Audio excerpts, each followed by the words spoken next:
Hello everyone, and welcome to Hill Street. Today's story is, my friends and I have to figure out which one of us died. If you end up enjoying this story, please leave a like, and if you enjoy hearing stories from me, please subscribe and become a resident of Hill Street, and let me know how I'm doing in the comments. Now, let's get to this nightmare. It had been the 5 of us circled around the table. 5 of us.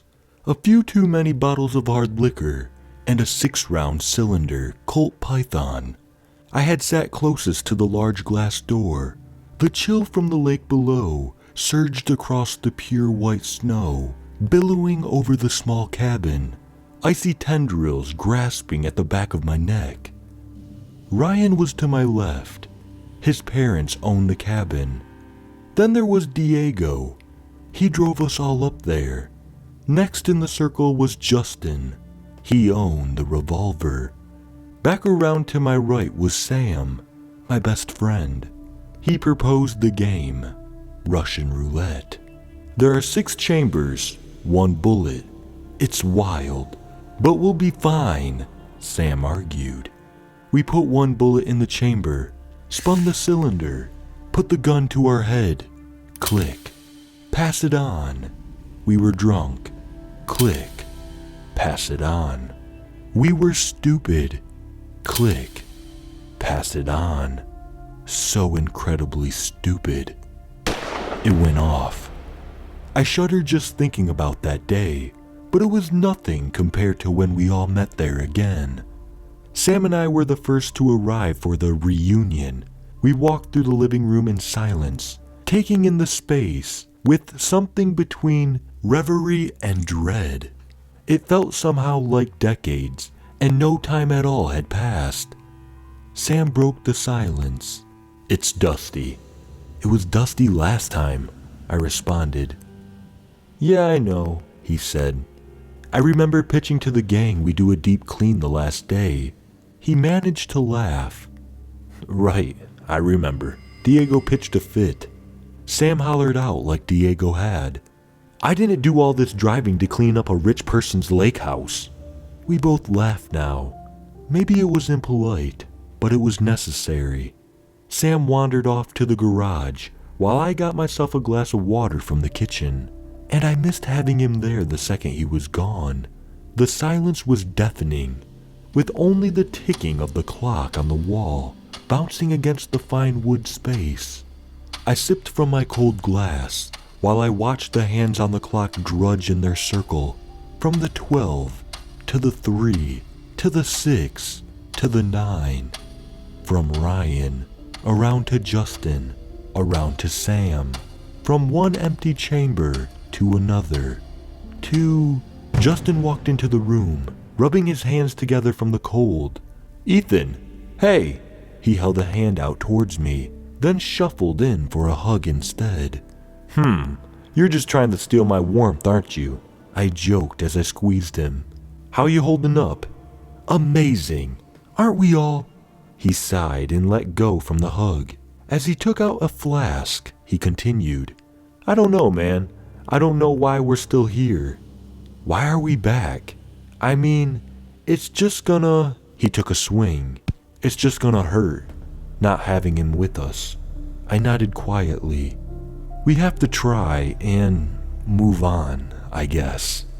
The flask hit the floor with a clatter.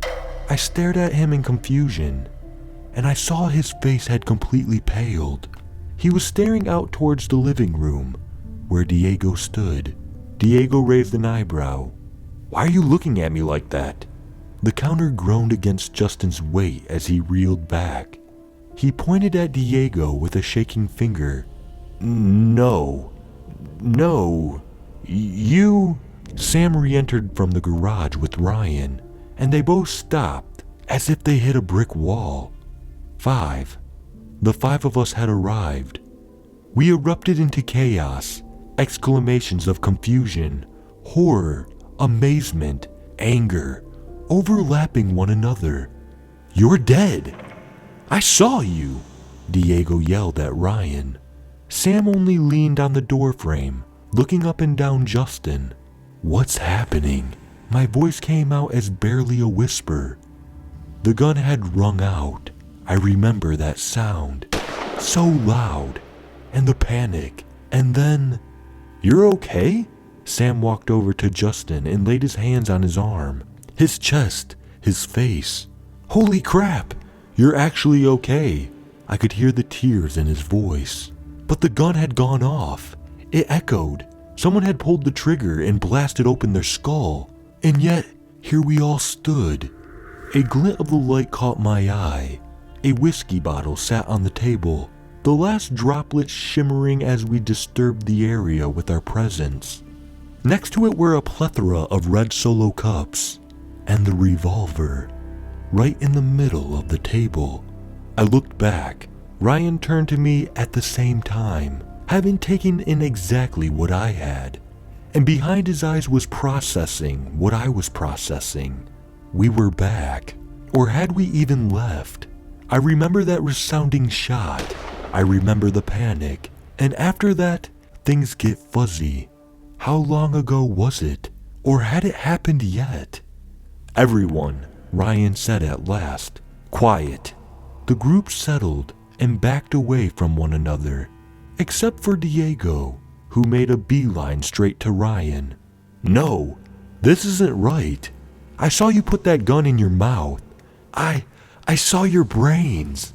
He choked on his words, choked on the anger and sadness and fear. "I never touched the gun," Ryan said, keeping his eyes on mine.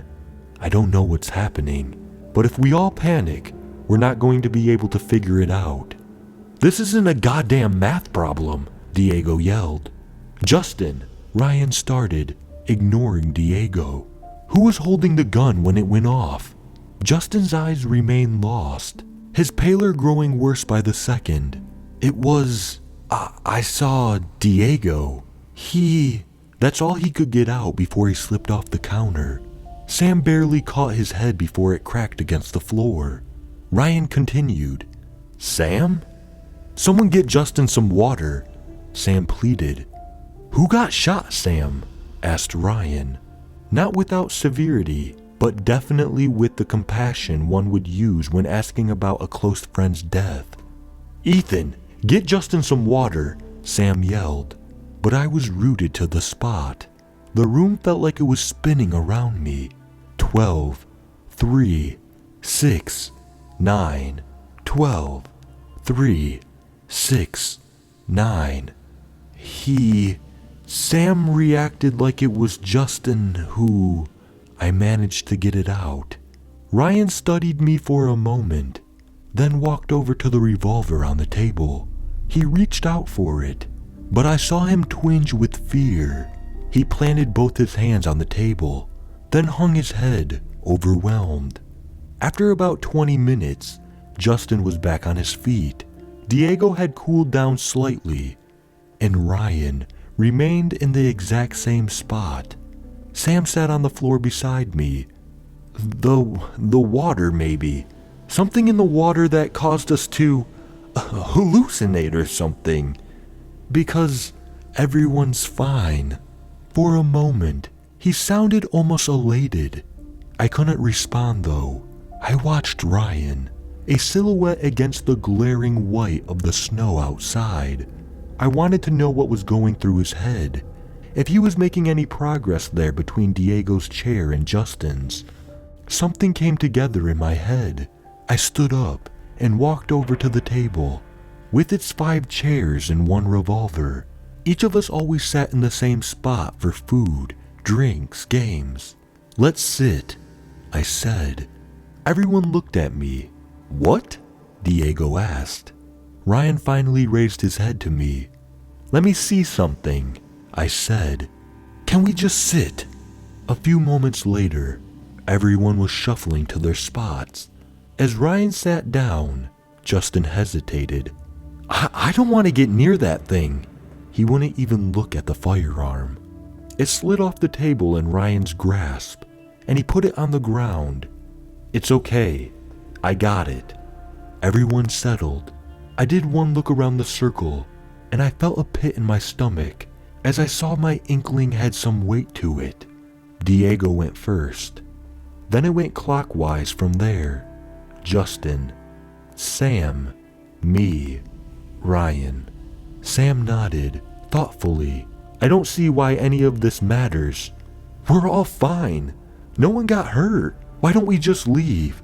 Because it's not right, Tyler said. It's not correct. Diego says it's Ryan, where the gun went off. Justin says Diego. Sam says Justin. It's the one right before each person. I looked to Tyler. For you, it was me. He nodded, his eyes shifting between each of mine, searching. This is messed up. Is one of us supposed to be dead? Diego asked. I don't want to be here. I don't want to, Justin muttered to himself, somewhere in his head. No one has to die, Sam begged. We can just leave. We can go home. Does anyone remember calling an ambulance? I asked. Does anyone remember what happened after? Did we ever leave the cabin? I looked from face to face, seeing everyone search their memories and come up blank.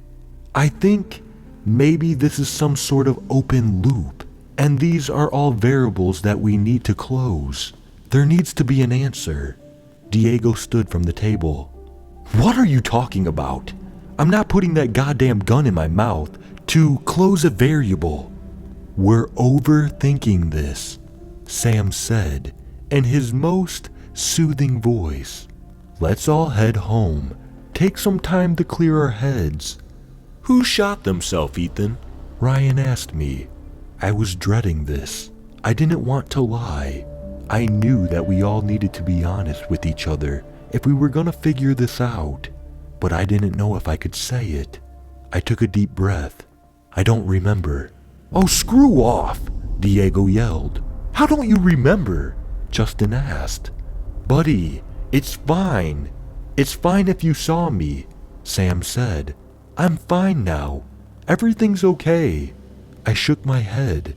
No, I really don't. I know it's frustrating. You're lying.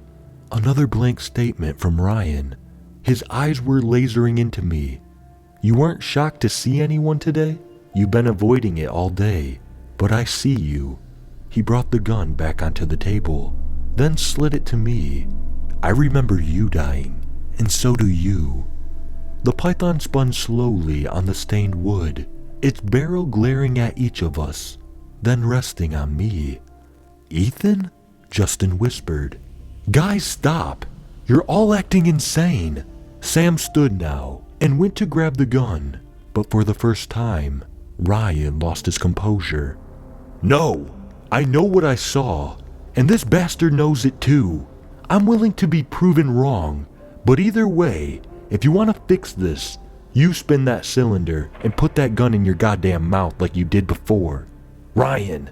Sam stormed over to Ryan, but it was intercepted by Diego, who threw him back into his chair. Get back! What if he's right? No one has to die. It became a cacophony of noise from there. My heart was in my throat, staring at the revolver on the table. I wanted everyone to calm down. I wanted it all to stop, so I reached for it. The moment that I did, I knew that Ryan was right.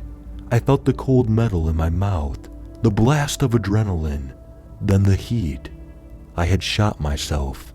I had died, but it was an accident. I didn't want this. I broke the circle. I pushed the table away. I darted to the glass door behind me and peeled out into the snow.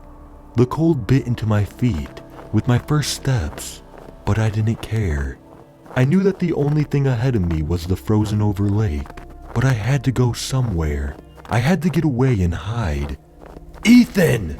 A furious voice behind me. We have to fix this! A dead-set voice, much closer, right before he caught my ankle.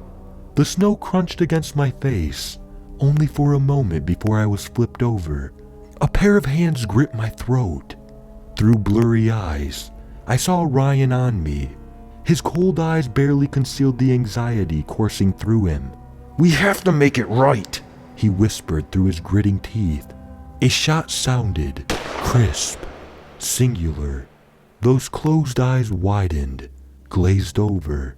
Then his grip loosened as Ryan toppled over. The gun shook in Sam's hands only for a moment before it fell away. The snow turned red around Ryan's head. We called 911. We went home.